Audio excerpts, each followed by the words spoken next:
It's definitely another exciting week here in Maryville. You know, have have another big home, another big crowd. You get more recruits showing up to watch Bearcat football and watch another big MIAA matchup. Good one.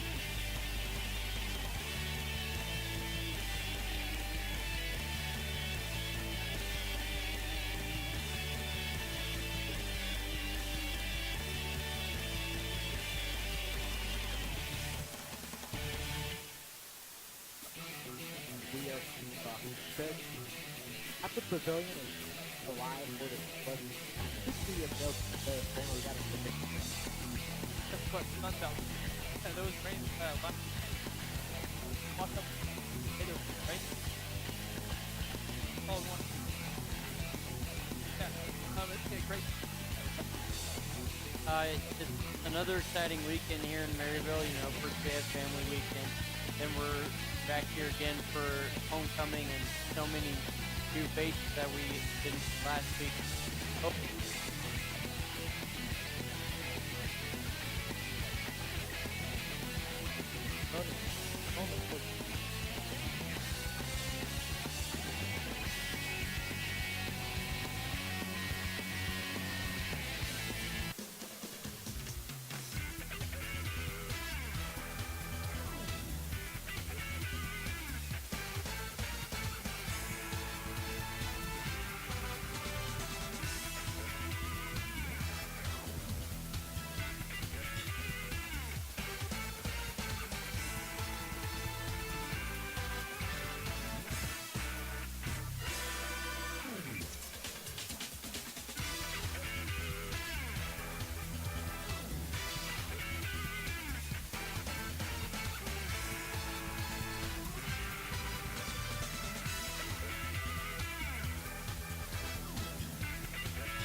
We are here live at the pavilion behind Bearcat Stadium for the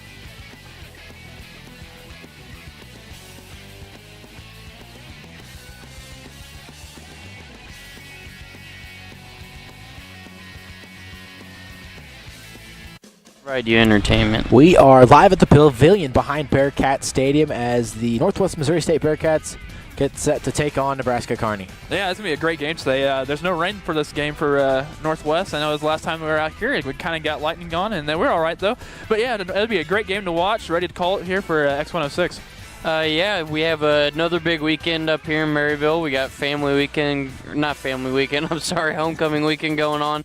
So another big crowd here today to watch a big MIAA matchup between Northwest and Nebraska Kearney. Yes, we're just a few minutes away from the Northwest Missouri State Student Media Tailgate Show that'll get started here in just a few minutes.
Welcome to the pavilion here at Northwest Missouri State University. Behind Bearcat Stadium is the 5-1 Bearcats are taking on the 4-2 Nebraska Kearney Lopers. And Kramer, we've got an interesting matchup today. As the #1 rush offense in the MIAA is going to take on the #1 rush defense in the MIAA. There's actually very good offenses on both sides of the field. Like, of course, I mean, we got #1 offense with Northwest, and you got another one defense-wise pass rush. It's going to be a quick, fast ball game, I feel like. There's going to be a lot of action going on this field.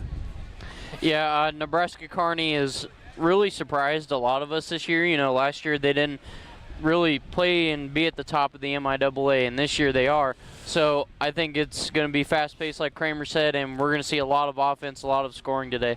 Yeah, both of these teams, Northwest right now sits atop the MIAA. Kearney's still in this battle, but this series between these two teams has so far been dominated by the Bearcats. They lead this series 11-3 overall, and they've not lost a game to Nebraska Kearney since they joined the MIAA. Yeah, it was like, what, the 90s, wasn't it? That's wow. And it could honestly end today. Who knows? Who comes out of that tunnel going into the game? It depends on who has the better psyche, I guess, who had the better pre-game. I don't know. Who knows? Let's see what happens when he gets on the field. Yeah, this Northwest team has definitely been a lot different than we've seen in the past years, and this Nebraska Kearney team has been a lot different, just like we've already said. I really think it's going to be more wire-to-wire today versus in the past, you know, where Northwest is 6-0, but I think it's going to be really a test today to see who gets that win in the all-time series. Yeah, both teams got big wins last week as Nebraska Kearney beat Lindenwood 41-14, but then the big one, the big MIAA matchup last weekend was Northwest when they took on Pitt State. They won that one 31-7, and that gives them, they're tied in standings-wise with Pitt State, but because they beat them, they have that tiebreaker. So last week was a big week for Northwest. It was huge. It seriously was. They ended up climbing the ladder a little bit, and they can keep climbing the ladder every single game they play. They just got to win, make sure they play decent, play even more decent, make them play well. I know Coach Wright is obviously pushing the guys as hard as they can so they can try to win out the rest of the season, but that win against Pitt State was really huge, and it brought the momentum back to Northwest. And Nolan, that game, when you look at, you know, you're going up against what everyone thought at that point might have been the best team in the MIAA, and you go in there and you really leave no question that you were the better football team against Pitt State that day. Yeah, you know, it was a constant conversation all week long that, you know, Pitt State is the top dog in the MIAA, and to see Northwest really go out and shut down every little thing about the Pitt State offense, really exploit every weakness in the Pitt State defense, and just flat out run away with that game was very impressive. And I think Northwest is going to have to use that energy that they gained in that game to bring it into this week, because Nebraska Kearney is not going to be a team to sleep on. And we'll get to Nebraska Kearney here in a minute, but this weekend, it's another big weekend. As we've seen, there's been Family Day. We've had Military Day. This week, it's homecoming here on the Northwest Missouri State campus. So another emotional day for all these players, but a little bit more festive this time around. Yeah, seriously. There was a parade this morning that happened at 9 o'clock. I mean, it was fun. I DJ'd for X106 for about 2 hours this morning. That was fun. But there's so much going on for homecoming week. And it's like, it seems like every single time there is a home game, there's something going on that means a lot to all the Bearcats and the alumni, any of those. Seriously, there's so much going on. Homecoming's a great time, and also you see a lot more people come back here too. Yeah, this is something that Northwest really pulls off great. You know, you're going to have a big weekend where there's so many distractions that could go on for the players and the coaches, but they really hone down, and they know that even though all the festivities are going on, we have a game today. But yeah, these festivities are great, and it's a really fun time for all the alumni and all the families and stuff to come out and see what's going on here at Northwest, see the history, and it's a good time. Yeah, that's something Coach Wright talked about, is that this week for his football team, yes, homecoming is going on at campus, but Coach Wright on the Tuesday media luncheon at Pizza Ranch, he talked about how for his football team it's just another week. There's lots of stuff going on campus. You know, you've got different activities and things like that. And so we've always been, to this point, very successful telling the kids that we have one job. We're not sitting there going to any parades. We don't have to judge any floats. I'm not picking the homecoming queen. Our job is to win a football game. And so we need to, it's the next step in that thing. You probably are tired of hearing me say that process. I mean, they do some different things and present problems that aren't typical of a week in, week out offense. You know, if you look it up statistically, they're averaging 304 yards a game rushing. So, you know, we're gonna have to be very good on Saturday. I was up till 1:30 in the morning watching tape. They do a nice job. Like I said earlier, I don't throw false praises at people. They're very well coached. Their staff does an excellent job. They understand their offense. They understand their strengths. They've got some pieces. You know, a year ago you could see it, but this year with their running back, with their quarterback, with their receiver, they've got some pieces in place. And Coach Lynn has those kids playing hard for him. And anytime you have that, you have a chance to be successful. And, you know, so they limit the number of possessions that an offense gets, which obviously helps their defense. And they control the ball, they control the clock, and so everything gets magnified. And we're going to have to play very well to win at homecoming. Yeah. So, Kramer, when you talk about homecoming, yes, there's a lot of festivities going on. There's a lot of stuff going on around campus. But for these football players, like Coach Wright said, it's all about just focusing on the game ahead today. Yeah, focus is a big key word that they need to use and use it into the entire game. They can't once the game's over with, then you can celebrate. That's just my mentality on this, because homecoming is a very special thing, but you need to win a football game first. And that's great that Coach Wright said that, hey, we got to stay focused the entire time, all the way up until the final seconds of the game.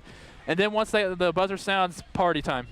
And Nolan, when you look at the homecoming game 2 weeks ago, the last homecoming here was delayed a couple hours, a lot of rain, it was cold. The stands weren't necessarily completely full. Today's homecoming, so there's going to be a lot of stands in the fans today, and that's just another aspect that goes into this Northwest homecoming game. Definitely. You know, this stadium is going to be packed as full as it can get whenever it can.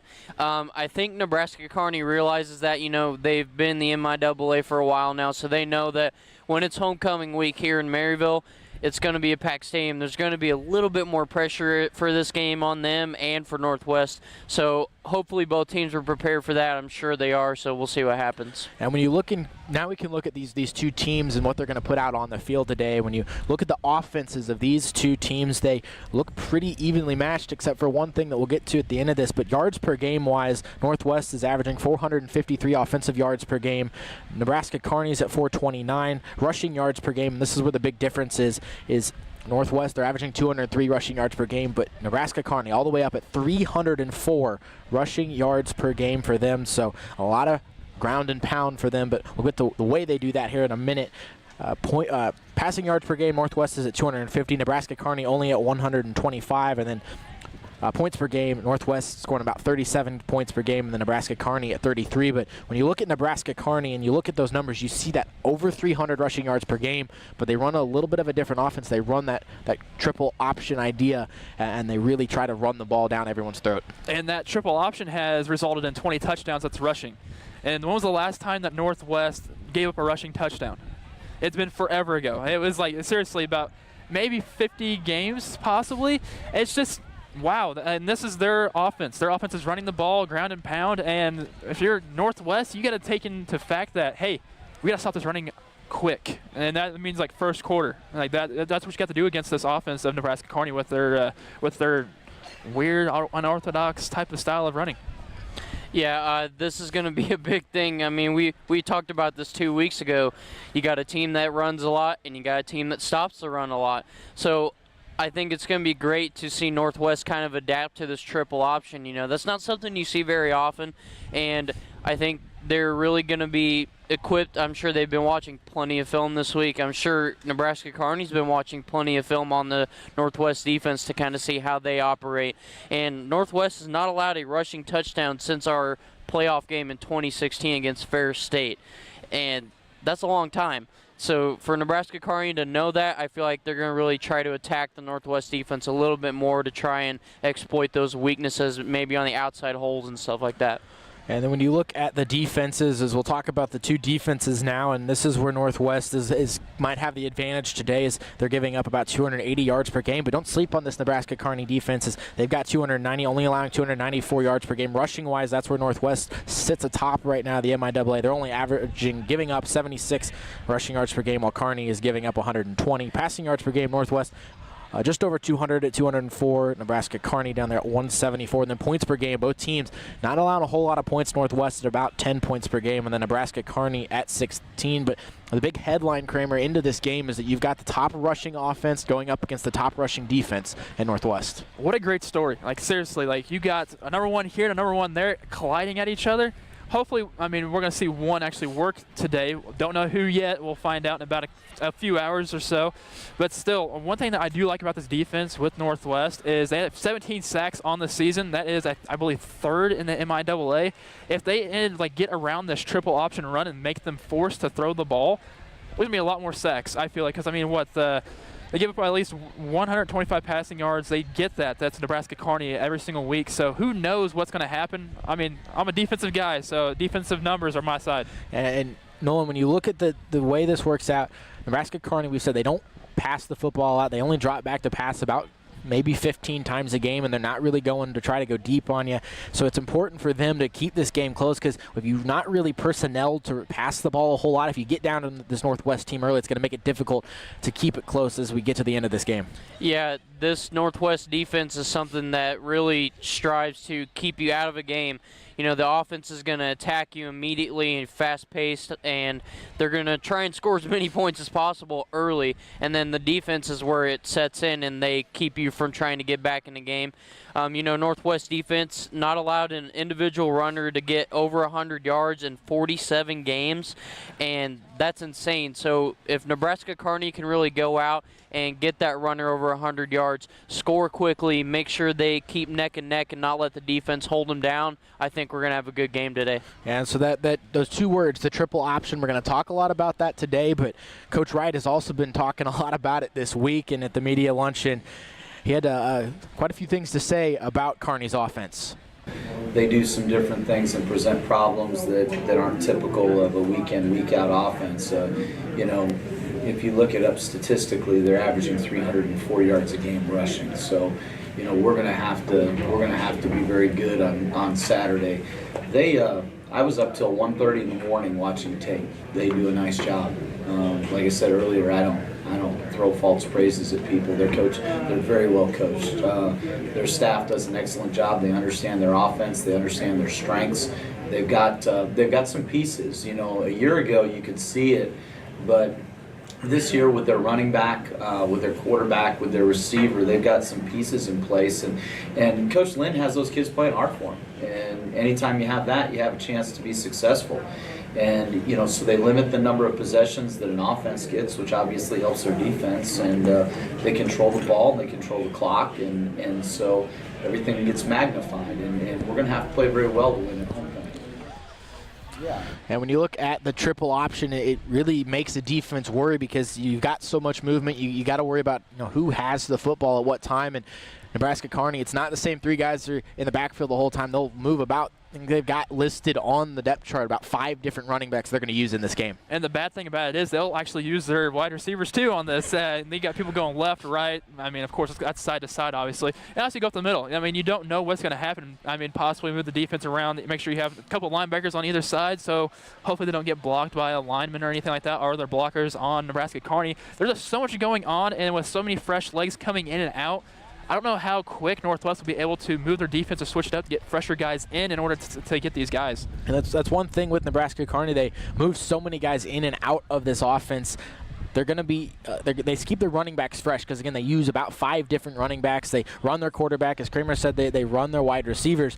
So, Nolan, when you look at that, the important thing for Northwest in this game is probably going to, on defense, you got to stay poised and composed and not go lunge after something too early and not fall for all these fakes you're going to see today. Yeah, definitely. You know, we talk about how the triple option is a consistent changeup of what or who is going to get the ball, when they're going to get the ball.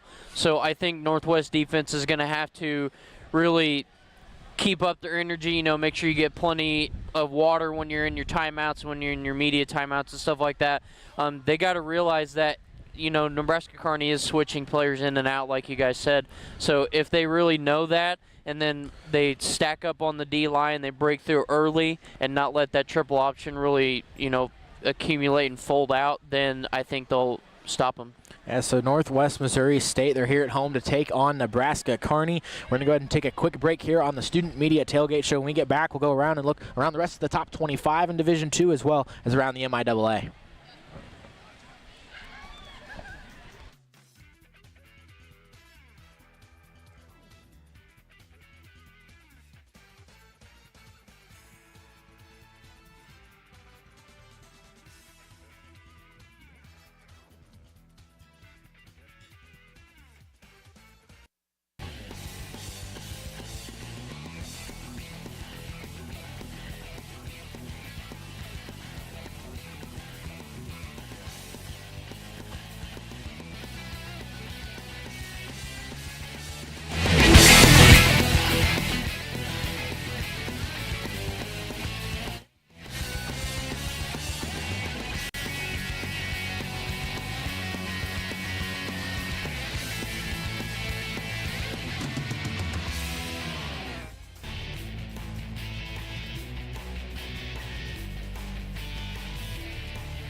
Welcome back live at the pavilion behind Bearcat Stadium as the 5-1 Northwest Missouri State Bearcats are here to take on Nebraska Kearney that sits at 4-2. But now we're going to go ahead and look around the rest of college football. We'll look at the top 25 rankings, and where those sit right now is it's still Minnesota State that sits atop the nation right now. Grand Valley State ranks 2nd, Ferris State 3rd, West Georgia 4th. Ouachita Baptist 5th, Minnesota Duluth 6th, Texas A&M Commerce 7th, Valdosta State 8th, Colorado School of Mines 9th, and then West Florida in 10th. And then when you look at the MIAA, a few weeks ago we were sitting at almost, we had about 5 teams in the rankings. It's like a total of 8 teams that received votes. This week we're only down to 3. Northwest sits at number 13. And Pitt State at number 18 in the nation, and then Fort Hays the only other to receive votes. So right now in the MIAA, we're seeing a lot of teams. The MIAA doing a lot of what times a lot we see in the Big 12 and Division I is they're beating up on each other. Yeah, and it's kind of odd to see, like, pretty much they flip-flop Pitt State and Northwest in the rankings-wise, and it's nice to see Fort Hays get some votes, because when we play Fort Hays, hopefully we win that, then we get more votes in order in this. But yeah, there's a lot of beating up on. I mean, of course, some of the teams in the lower bottom of the MIAA haven't really made it to that point yet to get some wins in, but once they do, that's going to be a great upset games to happen, and that also might help Northwest in the long run. You know, when we talk about the MIAA, they're kind of beating up on each other. You've got some good football teams like Emporia State and Central Missouri. They battled this week. They're both sitting at 500, and those are some good football teams. Yeah, definitely. We've talked about this many times of how the MIAA is just a super strong conference overall. You know, you're going to have those 2 or 3 at the top, then everybody else is going to be 500 or fighting for a spot, you know, throughout the rest of the rankings, and it's really proven to be true yet again. You know, it's going to be big games when you have these, when you have 2 teams that are both sitting at 500 fighting for that spot in the rankings, and we'll see what happens. It's going to be a throw-up. So. Yep. So if you look at the MIAA standings, Northwest and Pitt State, they are tied at 5-1 atop those standings, but Northwest has the tiebreaker due to last week's win, so they right now almost control their own destiny in the MIAA. Sitting tied for that 3rd position is Fort Hays State, Missouri Western, and Nebraska Kearney. They are all 4-2. Central Missouri, Central Oklahoma, Emporia State, and Washburn are all at 500, 3-3. Lindenwood's the sole team at 2-4, and the Missouri Southern and Northeastern Eastern State both have not gotten wins yet this season. So when you look at the first matchup of the week, it's Emporia State at Central Missouri. Both are 3-3 at 1 p.m., so that one just getting ready to start here. Kramer, we'll start with you. Who do you got in this one? I got Emporia State on this. I know they give up 22 points per game, 23, but I don't know, this is kind of toss-up. Both sitting at 3-3, 14 sacks for UCM, which is giving up that. I mean, it's not as much, but I mean, as long as they pressure the people, I feel like Emporia State can easily win this game. Nolan, it looks like you got a new friend over here. Is Bobby the Bearcat making an appearance? But Nolan, who do you got in the Emporia State Central Missouri matchup today? I'm going to have to go with UCM. I feel like UCM overall is the better team. You know, they were in the rankings first of the year, at the beginning of the year. You know, now that we're about halfway through, they're dropped out, but I still feel like they earned those votes for a reason, and they were the right team to earn those votes. So I think that's why they're going to win that game. Yeah, and then I will go ahead and take Central Missouri on this one. I agree with that. They're at home. Bobby, who do you have in this one? He's going to take the Bearcats in all 6 matchups. So there we go. Bobby the Bearcat taking the Bearcat in all 6 matchups today. We'll go ahead and move to matchup number 2 in the MIAA. It's Missouri Southern at 0-6. They're going to head to Washburn at 3-3. This one also a 1 p.m. kickoff. Yeah, I'm picking Washburn on this. They have 7 interceptions on the season. They also have 15 sacks. They also get 26 points per game, which is a lot more than what Missouri Southern gets per game. So, I mean, I'm easily taking Washburn on this. So, let's see how it goes. I'm going to stick with Washburn as well. I mean, Missouri Southern's at 0-6 for a reason. They're not playing good football. So, I think Washburn at home is definitely going to be the stronger team. And I'm going to go ahead and take Washburn as well in this one to make it a consensus pick. We already know Bobby's taking the Bearcats in this matchup, so I'll go ahead and take Washburn. We move to matchup number 3, Central Oklahoma at 3-3. They're headed to Missouri Western. Missouri Western's 4-2. This one also a 1 p.m. kickoff, but this is a big matchup here for the middle of the road for the MIAA teams. What I like about this matchup is Missouri Western they have a great offensive line, and you got to get past that offensive line. And guess what? No one has gotten past that offensive line. I think twice there's been 2 sacks on the season on teams against Missouri Western. And it's also at home. Missouri Western's beat Fort Hays at home, so I mean they can beat some superior teams. Not trying to say that Central Oklahoma is superior, but I know they also beat Northwest. So I mean there's a little bit of that. So if Missouri Western gets this, I think it's be good for them. So I pick Missouri Western. Nolan, who you got in this one? I'm going to go Central Oklahoma. I'm going to go against what Kramer said. I think Central Oklahoma is playing great football this year. They're scoring a lot of points this year. They're playing great football, and I think they could go on the road and beat Missouri Western, even though they are, the better team overall as far as record. So I'm going to take Central Oklahoma. Yeah, I'm going to go ahead and take Missouri Western in this one. I think it's at home. Missouri Western's been playing really well this season, and that's a 1 p.m. kickoff time. And then we will move to matchup number 4. That is Lindenwood at 2-4. They're taking on Northeastern State. This one's a 2 p.m. kickoff. I'm taking Lindenwood on this. I know last week they only scored 14 points, but before that they put up 40 and then a 48. So, I mean, they have the capability of scoring points. They have 32 points per game is what they're averaging. They have 7 interceptions on their defense and 8 sacks. I mean, their defense is somewhat there. I feel like they can easily beat Northeastern State for this today. Yeah, I'm going to stick with Lindenwood as well. Northeastern State is 0-6, and when you're 0-6, a home game really doesn't mean much. So I'm going to take Lindenwood. They're scoring more points than Northeastern State. They're playing better football, so Lindenwood all the way. I'll make that a consensus pick. I will take Lindenwood, and that will put us to the 5th and final matchup of the MIAA slate. It's Pitt State at 5-1 at Fort Hays State 4-2. This is probably the biggest matchup-wise in the MIAA. It's a 2 p.m. kickoff. This is going to be a huge matchup. This is like the matchup today, kind of like with Northwest and Nebraska Kearney. I'm picking Fort Hays State, though, on this one. Both teams are, of course, coming off losses, but the game is also being held in Hays, Kansas. I mean, it's kind of tough to win out of Hays, Kansas. So I'm picking the home team on this one, and I don't have no upset pick, so I'm guessing this is my upset pick of the week. Have to get at least every other week I put one of those in there. Fort Hays State for me. I'm going to go ahead and go Kramer as well. I'm going to say Fort Hays State.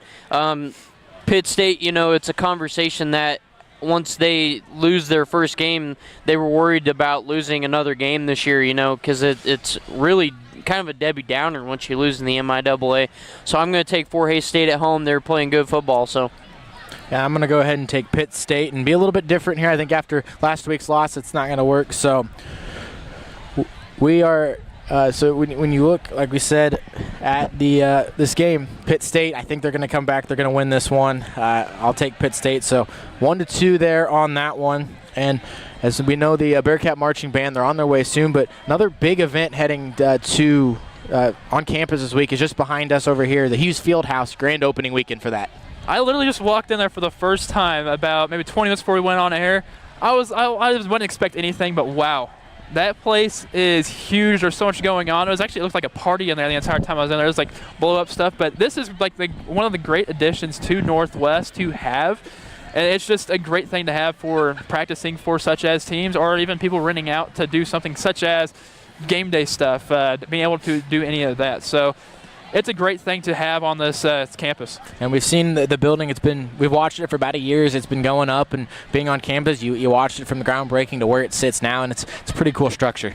It's worth all $21 million that built it. I think they did a great job. I think it really represents who Northwest is. I mean, as weird as that sounds for a building to represent who Northwest is, I think it does that. It's a great place for teams to go and hold practices, for teams to really hold events or other events to go on. They had career day in there. So it's a very multiverse type building, and it can do basically anything it needs to, and like I said, worth all $21 million. And Kramer, this building, it's available for community use. It's also available for athletic use, so bad rainy days, or even the band that'll be here in just a few moments, if it's raining and they can't get out to practice, they'll now be able to do that inside the field house. No, that's great.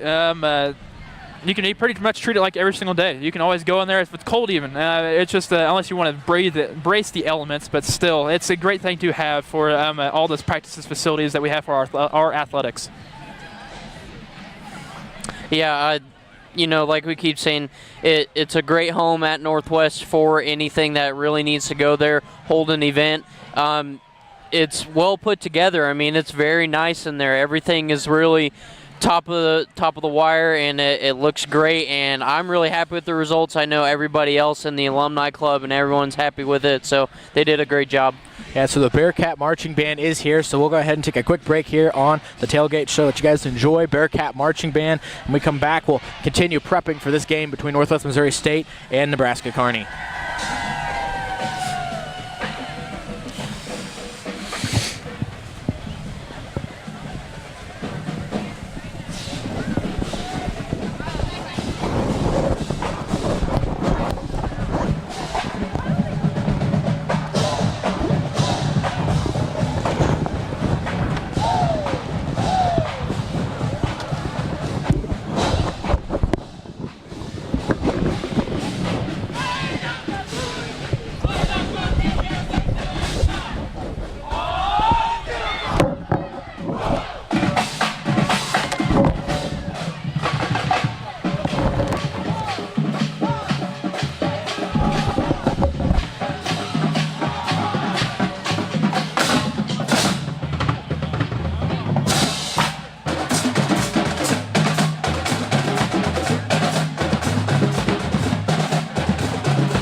this one stuck already. I will make sure you do that.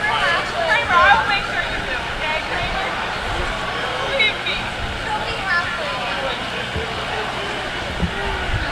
Are you actually making this happen?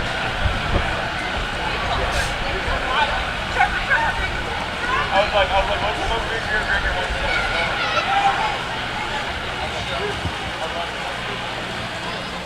Kramer, look how dirty my shoes are.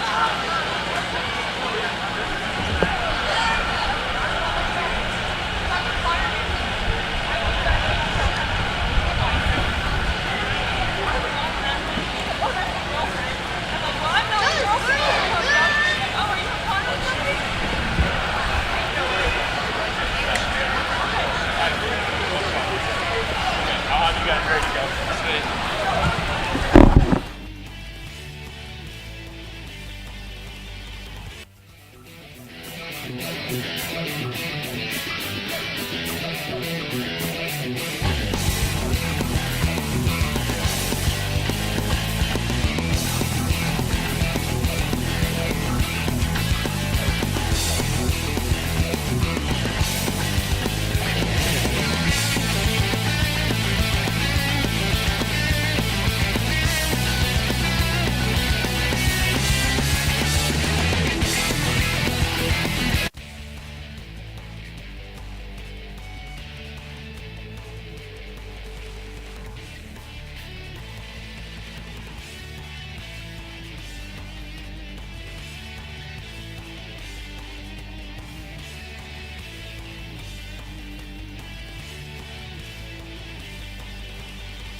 Welcome back to the Pavilion, live here behind Bearcat Stadium as Northwest Missouri State is taking on Nebraska Kearney, and we just had the Bearcat marching band roll through, so that means we're just that much closer to game time now, about 40 minutes away from kickoff, and we talked about it already before, but this triple option offense for Nebraska Kearney is the big storyline for today's game. You have to contain this. If you're a Northwest defense, you got to make sure you make a statement on their first drive, make sure you get a 3-and-out quick, make sure they punt it, and make sure Northwest can retaliate and get a score down the field. It's just this triple option. You don't know what's going to happen. There's 3 different ways that this could happen. You can also there might be 4 different ways if they just want to like to throw the ball and fake both throws or fake both runs and then throw it anyways. But still, it's going to be lethal. Yeah, this triple option is going to be a problem all afternoon long unless Coach Wright has figured out a way to already shut that down. You know, the man is smart. He knows what he's doing. But we'll see what happens. I think the Northwest defense is ready, but I also think the Nebraska Kearney triple option offense is ready for that Northwest defense. They know that they're a top dog as far as points per game and stuff like that, so they're going to go out and they're really going to try to attack each other, and it's going to be a good game. Yeah, and you look at the Northwest defense, big guys like Ben Althoff, Austin Eskew, they're going to be key forces up front, but then the secondary for Northwest, it's a different style they've got to work today because they're going to be focused more on stopping the run as well than worrying about the pass near as much. That's one of the one options ways that the triple option could affect you wise, because you can even like the play action play. I mean, fake the run, then throw it. You bring those corners and safeties in a little bit, thinking it is a run. Boom, they're in the backfield. A possible big play can easily happen. It's just that. I don't know. Anthony's going to step up this game. I feel like I know he's probably going to be moved to the safety position once again, and maybe he's the go-to guy. Alvin might have an interception today. Who knows? They need to force that pass, though. If you're Northwest, you need to force the pass.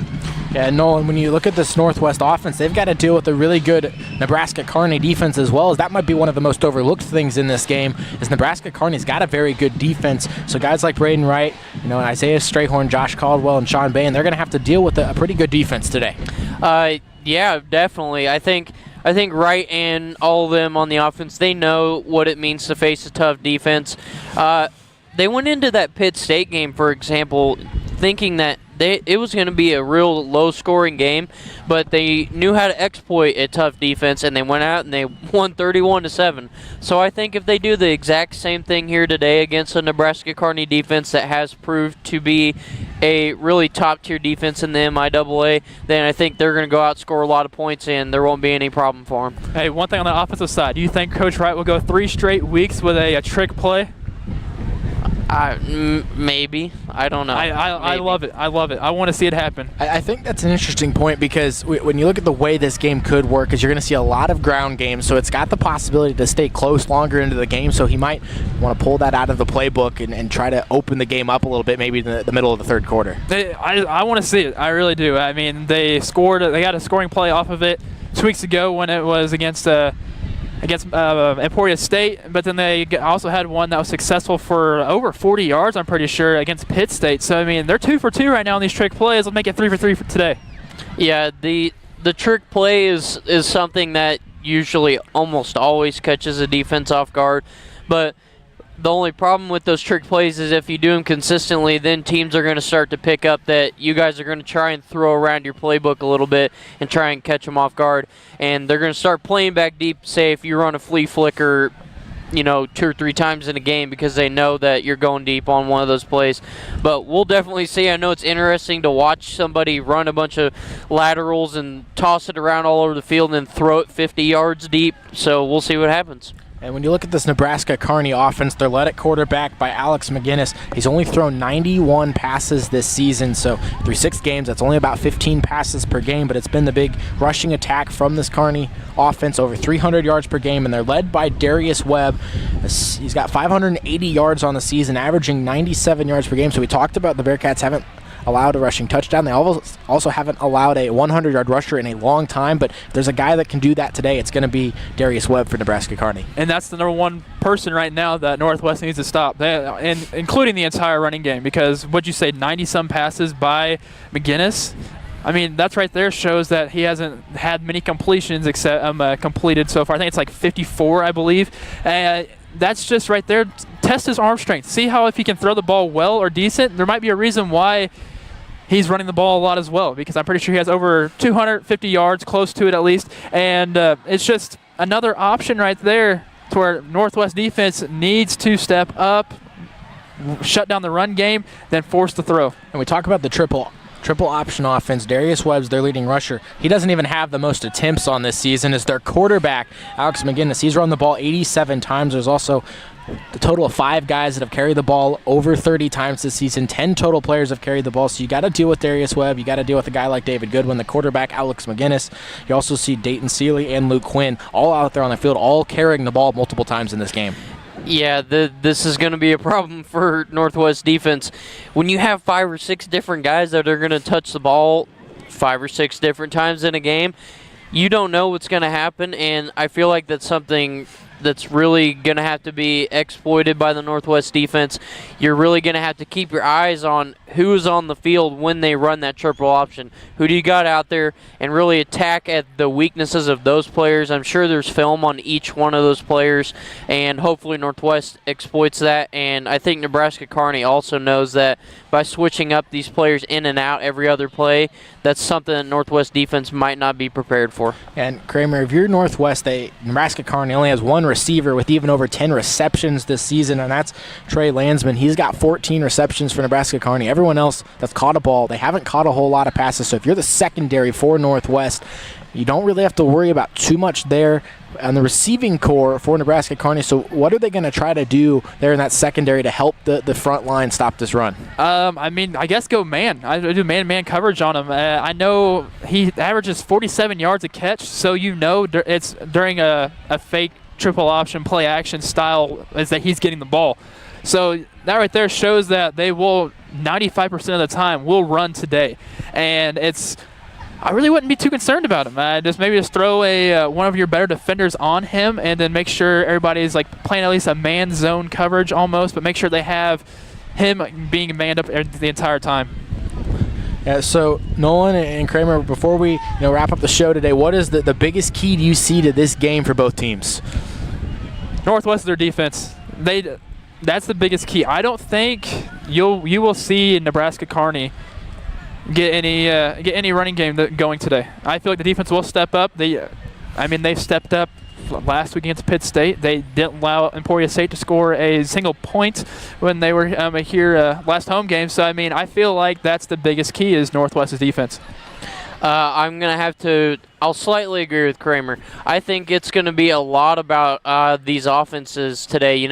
We talk about how they both have really prolific defenses, but if their offenses aren't scoring immediately, fast-paced, and quickly, this game is going to stay knotted at 0 because of these defenses. So I think the key today is both offenses got to go out quickly, operate quickly, know your plays, know your personnel, know how you're going to score and exploit the defenses, and get some points on the board. And so the Northwest Missouri State Bearcats at 5-1 are taking on Nebraska Kearney, the Lopers, at 4-2 here at Bearcat Stadium. We're just about 30 minutes away from kickoff, which that means that'll do it for us here on the Student Media Show, live on KNWT as well as X106. You can also catch the game as Kramer, and then Trevor Mater will be calling the game for X106. But thank you for tuning into the Student Media Show here at the Pavilion behind Bearcat Stadium.